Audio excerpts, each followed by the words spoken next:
Assalamualaikum warahmatullahi wabarakatuh. Bismillahirrahmanirrahim. Alhamdulillahirabbil alamin. Wa bihi nasta'inu ala umuri dunya waddin. Allahumma salli wa sallim wa barik ala sayyidina Muhammadin wa ala alihi wa ashabihi ajma'in. La haula wa la quwata illa billahil aliyyil azim. Amma ba'du. Kaum muslimin muslimat, as-shaimin was-shaimat rahimakumullah. Kita sering mendengar ya firman Allah yang dibacakan oleh para qori, oleh para ulama berkenaan dengan puasa Ramadan maksudnya. A'udzu billahi minasyaitonir rajim. Ya ayyuhalladzina amanu, wahai orang-orang yang beriman, kutiba alaikumussyam, telah diwajibkan atas kalian berpuasa Ramadan ya. Kama kutiba alal ladzina min qablikum, sebagaimana puasa itu telah diwajibkan atas umat-umat sebelum kalian. La'allakum tattaqun, dari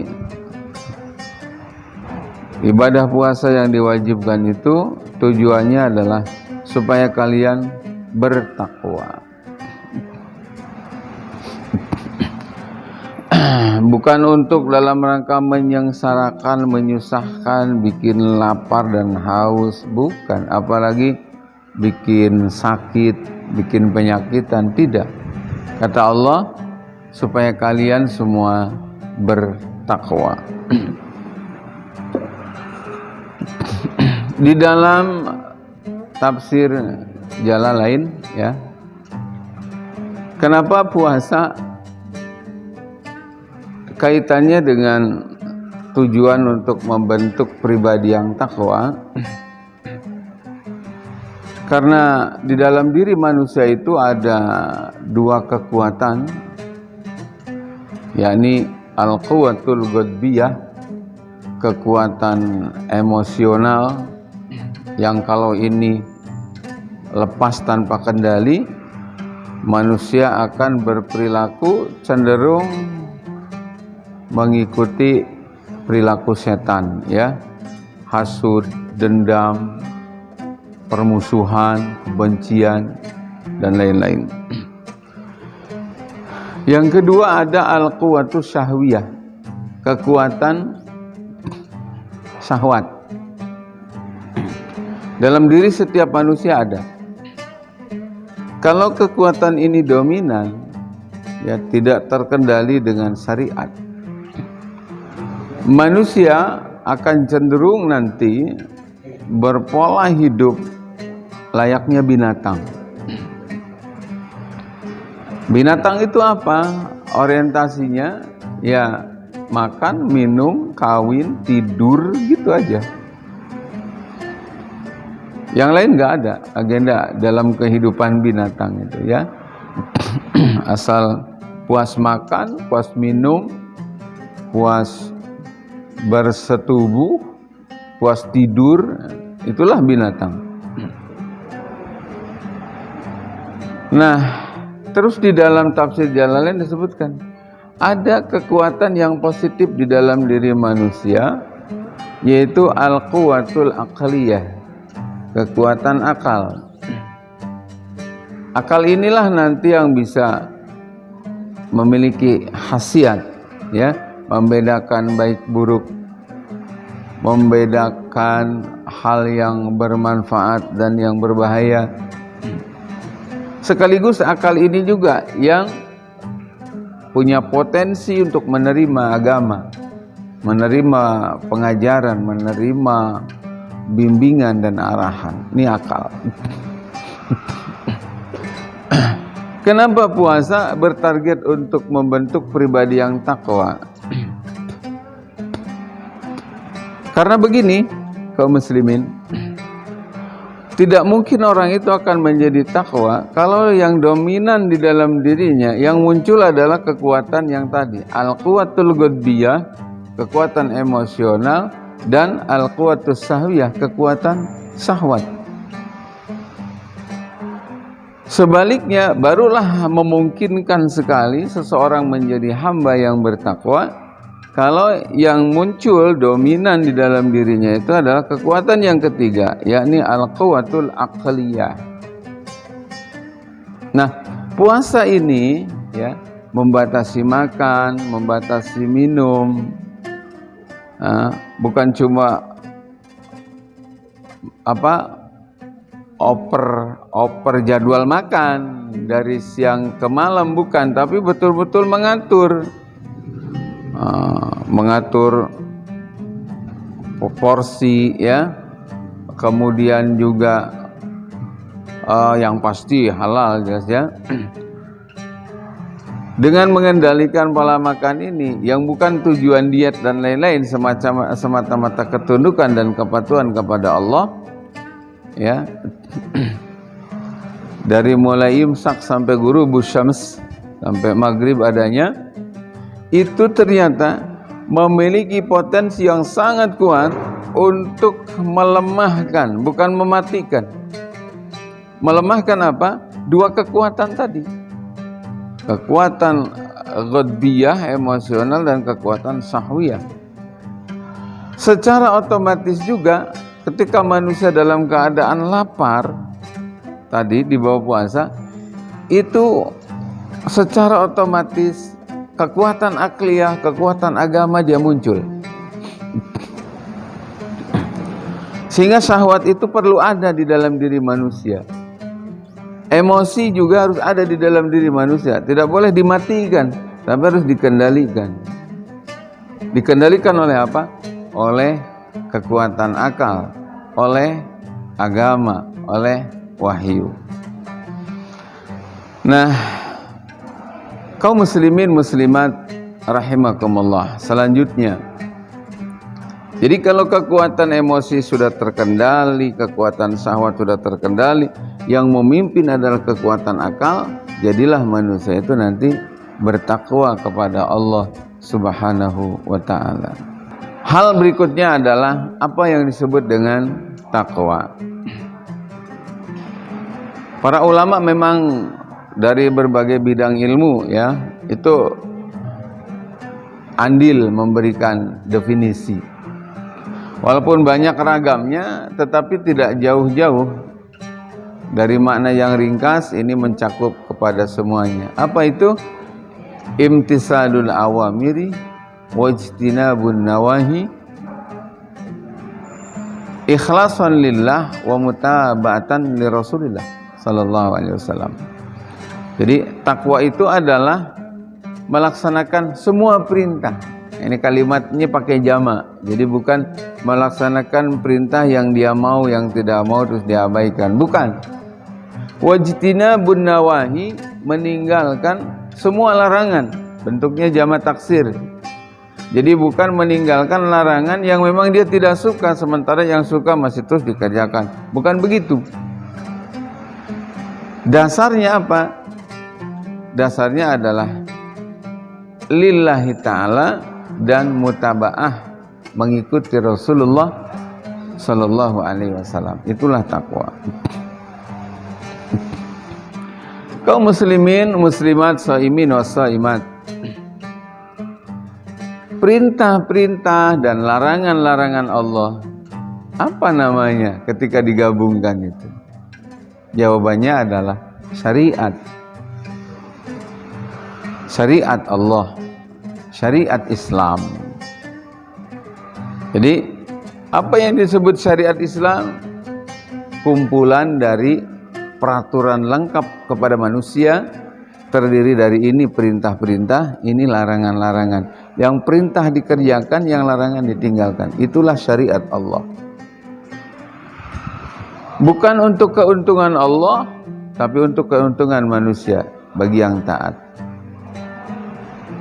Allah tidak akan rugi ketika manusia melawan, tidak bertakwa. Yang rugi adalah manusia sendiri. Hanya saja dalam banyak ayat Allah memerintahkan manusia untuk bertakwa, padahal Allah tidak mengambil untung atau Allah tidak dirugikan jika tidak bertakwa manusia itu.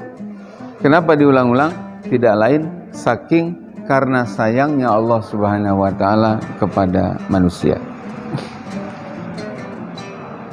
Kaum muslimin muslimat rahimakumullah. Dengan kata lain, bahwa perintah puasa ini sejatinya adalah agar membentuk pribadi-pribadi yang taat dengan syariat.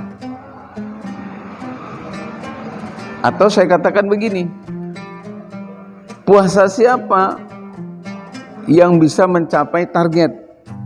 Adalah puasanya orang-orang yang terikat dirinya dengan syariat, meyakini sepenuhnya syariat Islam, merindukan sepenuhnya syariat Islam, dan kebalikannya, tidak ridho dengan semua syariat di luar syariat Islam, tidak ridho dengan semua syariat yang bertentangan dengan syariat Islam. Orang yang puasanya bagus yang seperti itu.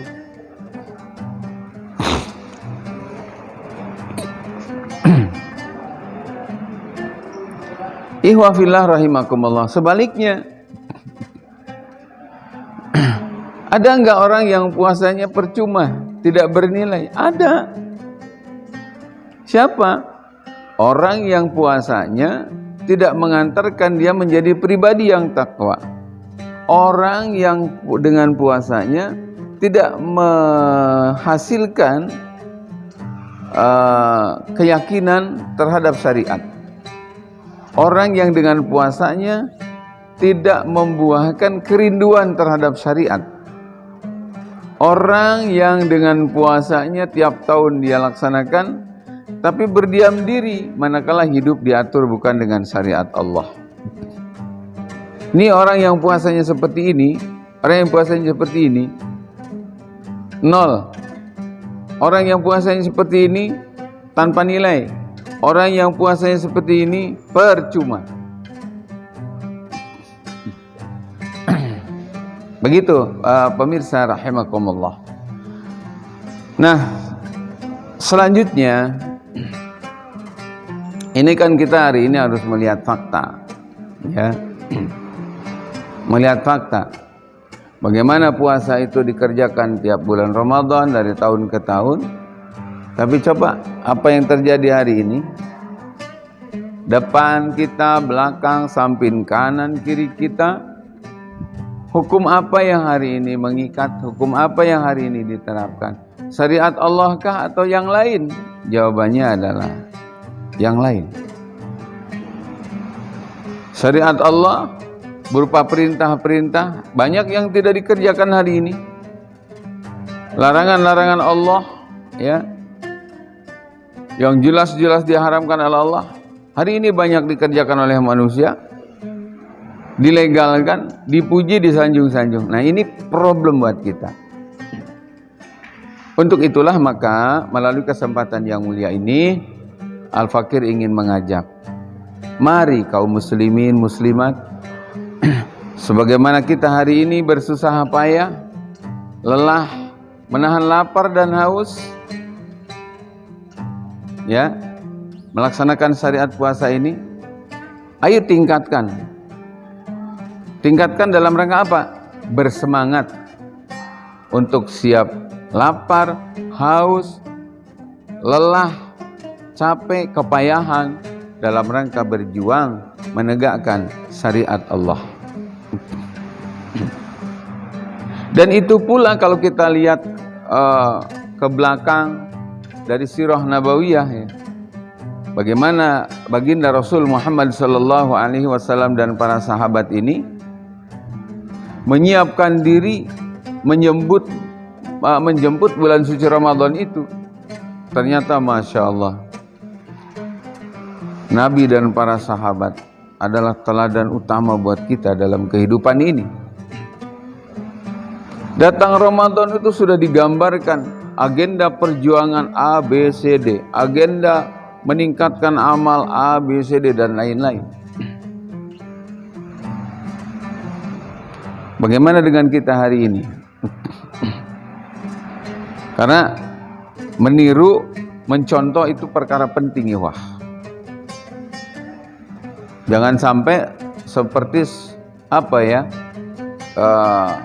banyak orang yang saya lihat Ramadan tidak ada semangat melawan hawa nafsu, tidak ada semangat untuk merubah karakter dari yang tadinya jauh dari karakter-karakter sebagai orang yang bertakwa, orang yang beriman, ya, berubah menjadi karakter orang yang takwa dan beriman.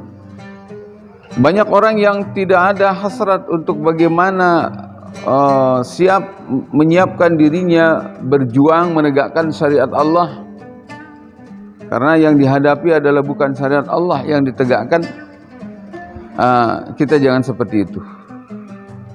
Yang tadi sudah saya katakan, puasanya tanpa nilai.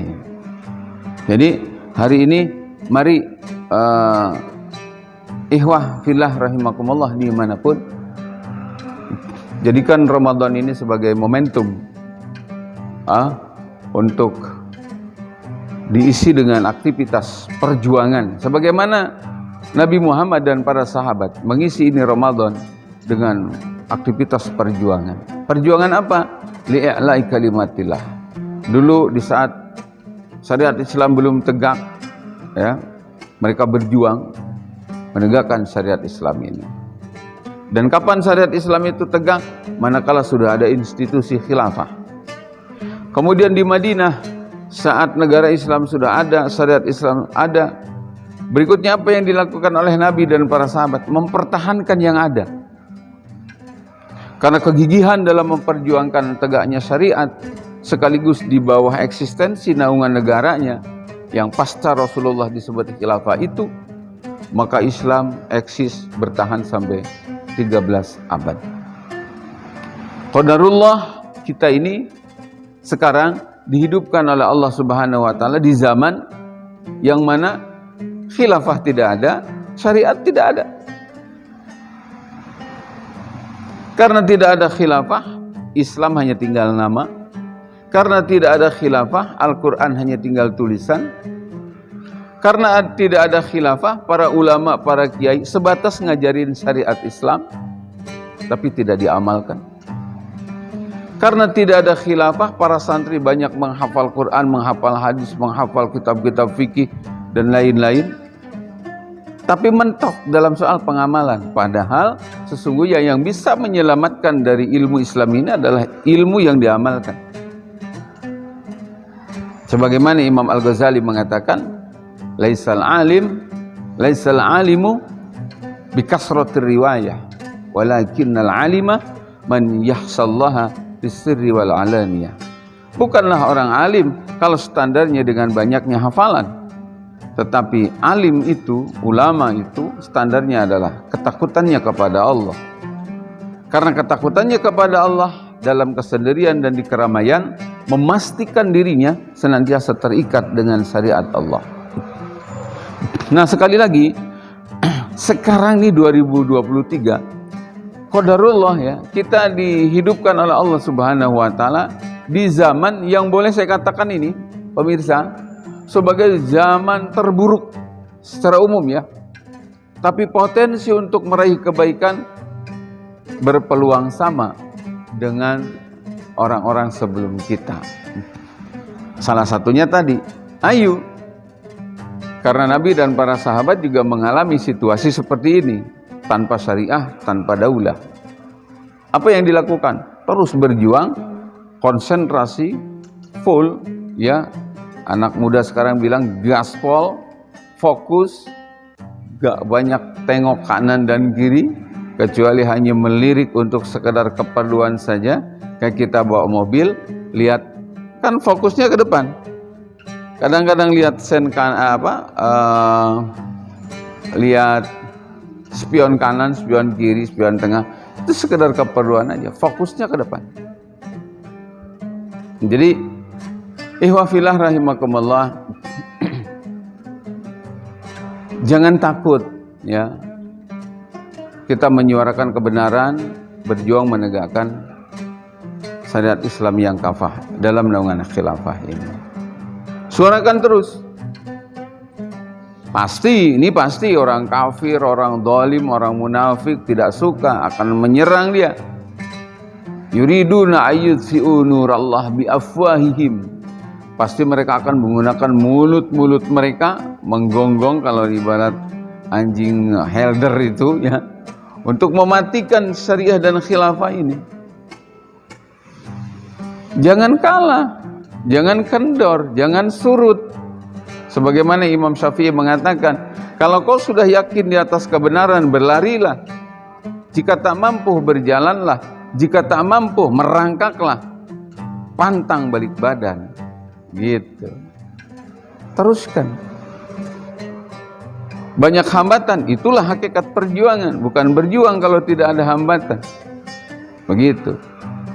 Jangan takut dikatakan garis keras. Jangan takut dikatakan kaum intoleran segala macam. Nanti kebenaran itu akan menjawab seiring waktu. Siapa yang intoleran?